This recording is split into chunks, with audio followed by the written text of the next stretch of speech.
पुराने जमाने के टीचिंग के तरीकों से हमको क्यों पढ़ाते हैं? It's so boring.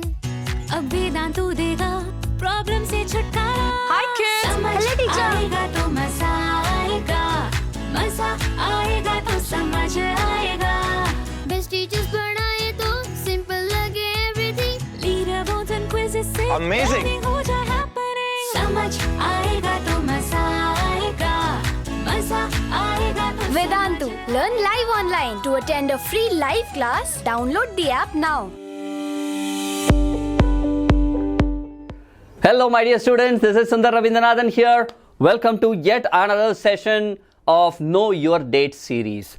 Right, so over the last say 4 weeks or so, we have been dealing with several Know Your Dates sessions. We started with nationalism in India. So if you look at nationalism in India and the dates, the important dates that are involved there, it all started with what? Probably 1857, the revolt of 1857. However, everything got intensified once Gandhiji came to India. Is it not? So that's how it all started. Moving back to the next series, we conducted 2 sessions there and then we moved on to nationalism in Europe. So when it comes to Europe, we had again 2 sessions. When it comes to nationalism in Europe, it all started with the French Revolution, right? 1789. So now I am here to give you insights on the important happenings and the specific dates involved, dates or years involved with respect to the nationalist movement in Indo-China. Right, before we get here, okay, one quick recap of what is nationalism. I'm sure there are a few new viewers here, right? What is nationalism for? Nationalism, can you please tell me what is nationalism according to you? What do you think is nationalism? I'm expecting some responses, guys. Type in the comment box. Nationalism is a feeling, an emotional connect that one has with any specific geography. It could be a country.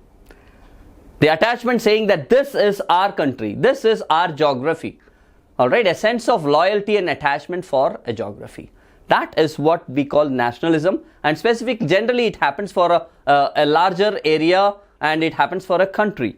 Now that's how we dealt with nationalism in India and Europe. Now today, the nationalism movement in Indo-China. Now what is Indo-China? Naturally, as the term suggests, Indo-China, a region which is in between India and China, correct? And why is it also important? You will understand as we move through the topic. So what is Indo-China? What are we going to cover? Obviously in today's session there are certain important aspects which I will cover because the fundamentals matter.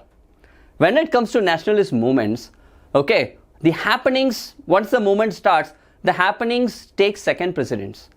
What takes the limelight is how it all started, because that spark matters. Now, how did this start here? What were the basic things that happened, the happenings which really provoked the nationalist movement here in Indo-China? We are going to see. Let me tell you in detail what are we going to cover today. So the topics to be covered are emerging from the shadow of China. Naturally, as you know, the Indo-China, the places which I am going to speak specifically, more specifically Vietnam, you will find that it emerged, they were from the shadow of the Chinese. So why are we saying that? Okay, everything I'll explain. And then the dilemma of colonial education. Should we, it's a very interesting topic, interesting concept, because I have colonized someone. Someone is a slave to me, kind of a slave to me, if not completely. Should I educate him or not? If I educate him, something will happen. If I don't educate him, something else will happen. So that dilemma, what did they do after colonizing? At the end, what happened? That's the second part.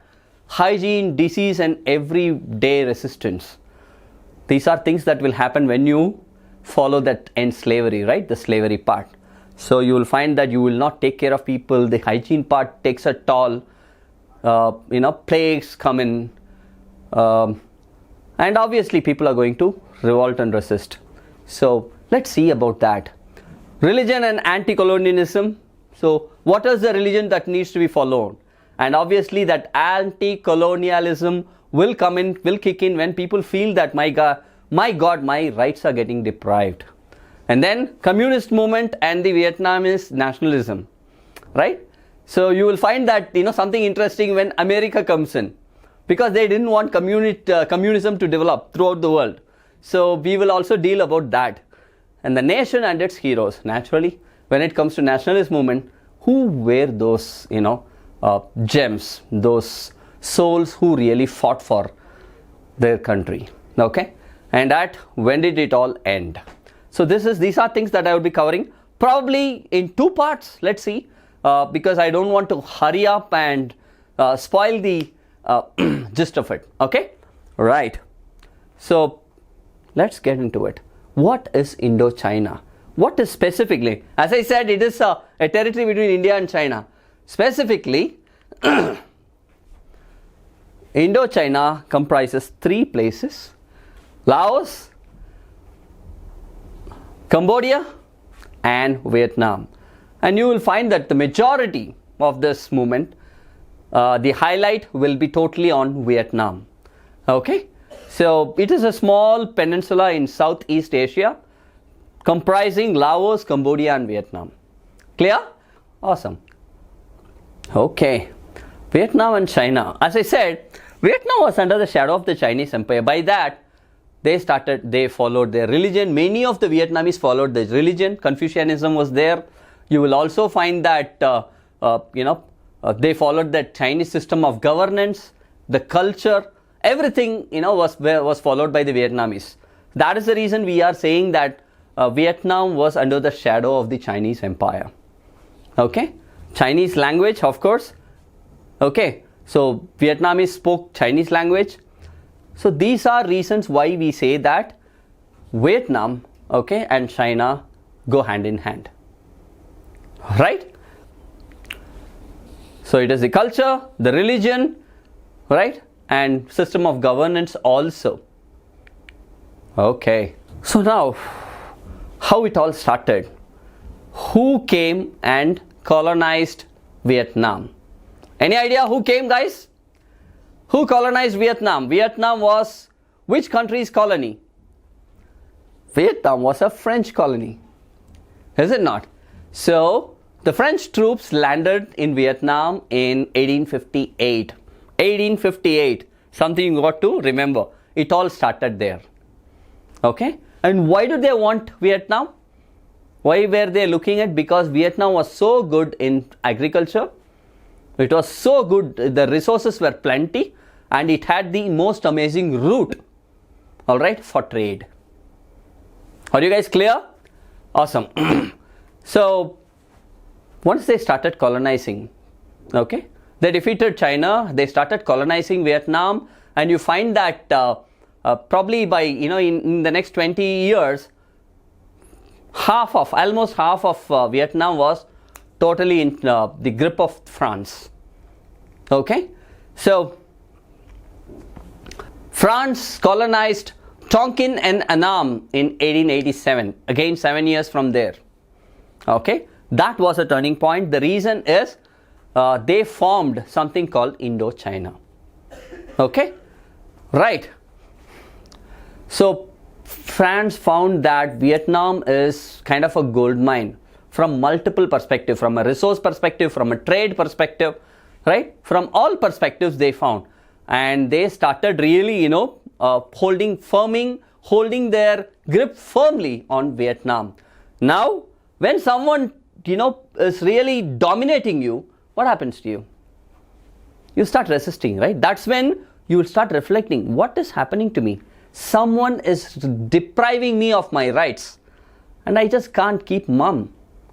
That's how the feeling of nationalism, the feeling of, it's, in other words, it has a lot to do with your self-esteem also. Okay, when someone is enslaving you, the moment you start feeling that my rights are getting deprived, you start going all out against those people, right? So that's how it all started. So the nationalist resistance developed because of this reflection. Clear, guys? Till this, I hope you guys are clear. Yeah? Awesome. Okay. So what all France did to control Vietnam? Right? Let's see. This is a very, kind of a more interesting story. This is something which I love more than nationalism in India as well as Europe, because you find that their approach is very, very, very, very tricky. The approach of the French government. Okay, you need to study this very closely. So, first, what they did was military and economic domination. Okay, they enslaved people, didn't pay them well. All the Vietnamese people were low-paid workers. Low-paid workers, and military took complete control of the governance. People were just, baits of slavery. Now, he didn't stop there. They found that they had a very strong culture. The Southeast Asian culture is a very, very strong culture. And these people felt that, no, we need to bring in Western culture. We need to break this first. Okay? So they wanted to reshape the culture of. So apart from military and economic dominance, they wanted to bring in cultural dominance also. Remember this, my dear students, because these concepts will help you get insights on what is the thought process that these guys had. It matters a lot. Okay.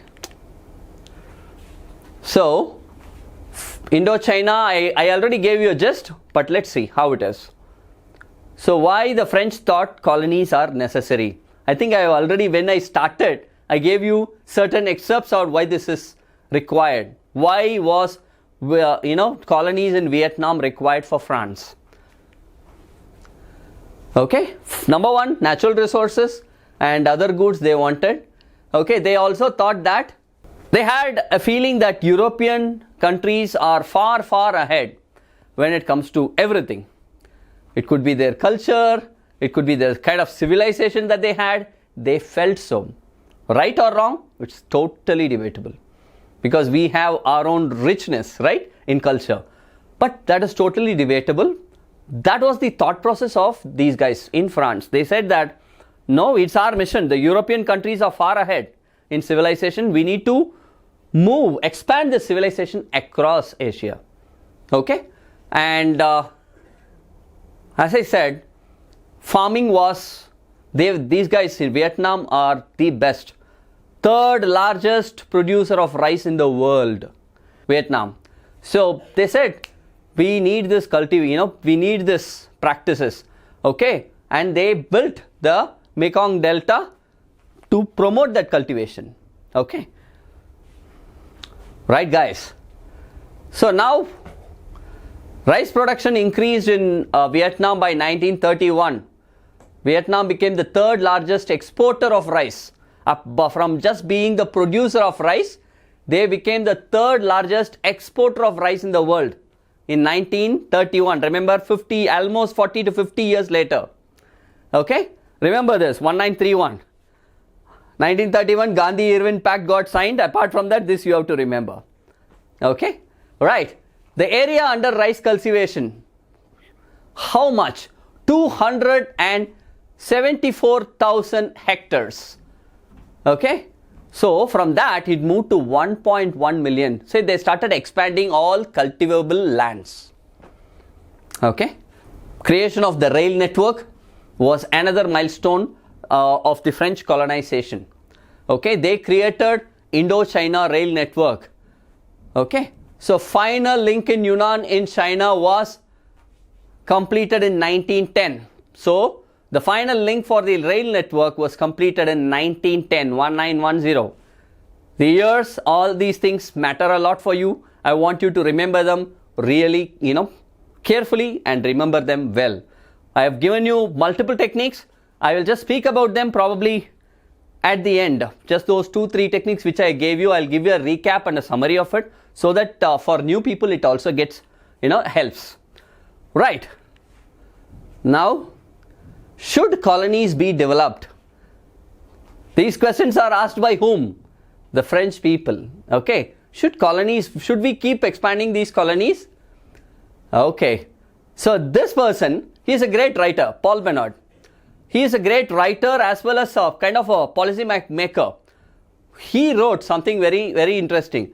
He said, if you want to colonize some place, why are you trying to do that? You are trying to do that because you want to make a profit, right?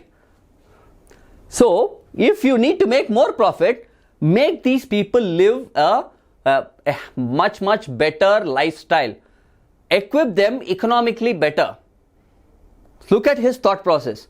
He said, if you enslave them, if you colonize some place, right? Instead of just making them slaves, low-paid people, how will they buy more things? Instead, equip them better, make their lifestyles better, economically make them better. They'll have more money, they will buy a lot of things from you. And that is when you will find that you are making a lot more profit. Right? Look at his thought process. He wrote it and he is a very, very famous guy because of this. Paul Bernard. Remember this? Okay. Okay. So Paul Bennett said, these peasants are so poor now. So poor, and because they had a lot of debts. Agriculture wasn't doing, they were not able to do it because they didn't have money. And population, guys, you have to remember this also. Population was huge. Alright, because of which the economic development was very, very slow. This is something which you need to remember. Alright, the population was a major reason for the economic slowdown. Alright, so what he said was, land reforms are the best ways. Let's create land reforms, okay, like Japanese did. Okay, so this was the suggestion of Paul Bernard. So the colonies, the economy, the way they got money was through the rice cultivation and rubber plantation. Only those two things. Rice cultivation and rubber plantations. These are the two things with which they earned money. Okay. Now he said, let's have the land reforms in such a way that these guys get more money, right? But however, the governors, people said, no, they didn't agree to it and they didn't do much for the economy. So the economic slowdown continued. Are you guys clear with this? Right. Okay. I just want to ask you guys a few questions. Whatever we dealt with till now, which of the following is not a part of Indochina? Cambodia, China, Laos, Vietnam. Come on guys, answer. Cambodia, China, Laos, Vietnam.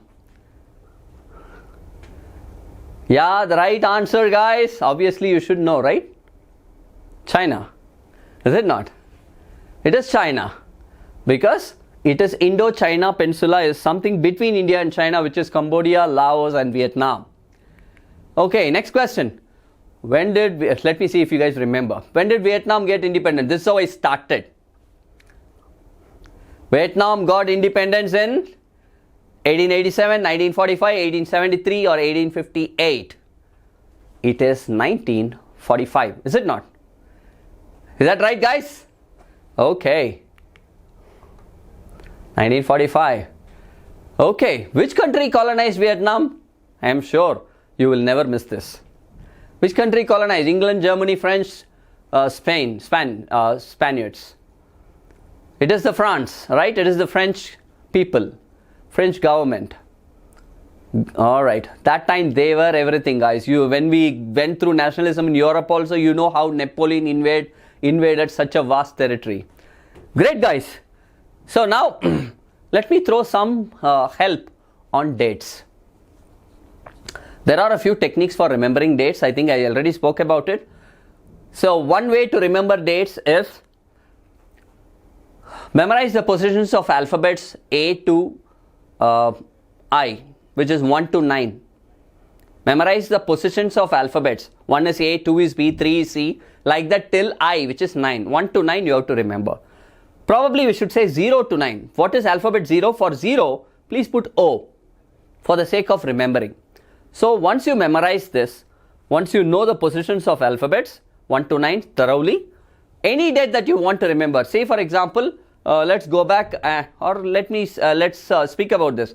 1945 is when Vietnam became independent. But do you know when the Republic of Vietnam was formed? Almost 3 decades later. After they got independence, the Republic was formed only 3 decades later. Are you guys clear? So, coming back, 1945, if you need to remember, 1945, 1 is alphabet, 1 is A, 9 is I, 194 AIDE, right? AIDE. So, to remember 1945, which is Vietnamese independence, you have to find words starting with AIDE which represent that. Okay, let's see. Say for example, AIDE. Probably you can say something like arising, ARISING, arising of independent, okay, AI, arising of independent, DE, we have to say something for DE, probably, but dependent, yeah, still dependent for 3 decades, right? Arising of, independent and dependent doesn't make sense. So that's how you need to make, guys, AIDE. So the moment you say like that, you just take a bit of time initially. Once you start practicing, you will find that you are able to do it within minutes. Okay, I'll give you an example. If you want to remember French Revolution 1789, 1 is A, 7 is G, 8 is H, 9 is I, AGHI. The best way to remember that is AGHI, which is Anti-Government Historic Initiative. French Revolution is all about the people fighting, alright, to remove them, for their rights, right, against the government. So, Anti-Government Historic Initiative, AGHI. Anytime you will remember 1789 so easily, is it not? Like this. Are you guys getting it? Excellent. Alright, one more, next question. What did Paul Bernard think was necessary for the economic development of the colonies? Let me find out if you guys are able to figure this out. What did Paul Bernard think it was necessary? Land reforms, increase in cultivation, curbing the population, none of this. 2 of them are a bit confusing. Probably land reforms, increase in cultivation. 2 of them might be running in your mind, but he said land reforms. You got it? But was it taken by the government?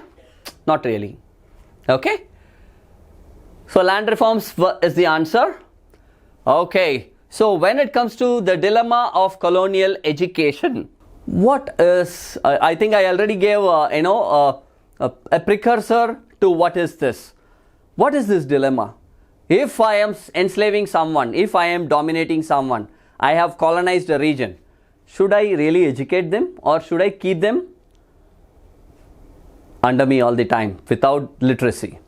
Okay, that's what this means, right? Let's find out. So, French colonization.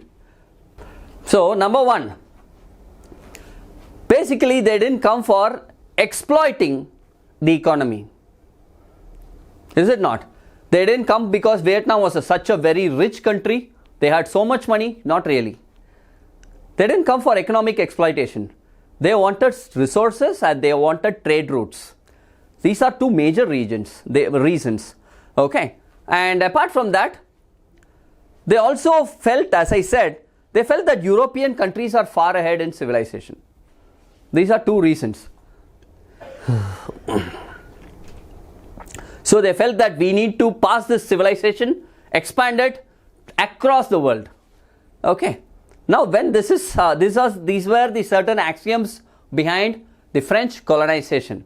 Now, so they thought whatever ideas they had, they started pushing it to people whom they colonized. The culture, religion, everything, etc. Okay. So whatever that is currently there, they felt that these are old. That's why you have something called old Vietnam and modern Vietnam. You have something called old Hanoi, modern Hanoi. Right. So this is the basic reason behind French colonization. So they felt that these guys are low paid workers. Okay, if I educate them, two things might happen. One is I have to pay them high because they are more educated. Two is our own people, their jobs might be at stake. Okay, their own French people who are there, who are less literate, their jobs might be at stake. This might all happen. So these are two reasons why they felt that we should not educate these people. One more dilemma was, what should be the medium? There are a lot of people who said you should introduce French language only. Okay, so that was also a dilemma. So as you see, they also feared that French would lose their jobs. People who are less literate but who are working like policemen, teachers, shopkeepers, etc. Okay. So they were not comfortable giving complete education to the Vietnamese. So the French people who were living in Vietnam, they were called as colons, people who colonized it. They are called colons, right? Okay, right. So what happened? Did they really do it? They did. They did. People were, modern education was passed. There were some schools which were established specifically for this. We will talk about them in the coming session. Alright guys? So I hope you enjoyed this session till now. You had a gist of what is required, to understand how the nationalist movement started and how it went, why people colonized the Indo-China region. Right? Okay guys, thank you so much for joining this session. Until I meet you next time, this is Sundar Rabindranathan signing off guys. Bye bye.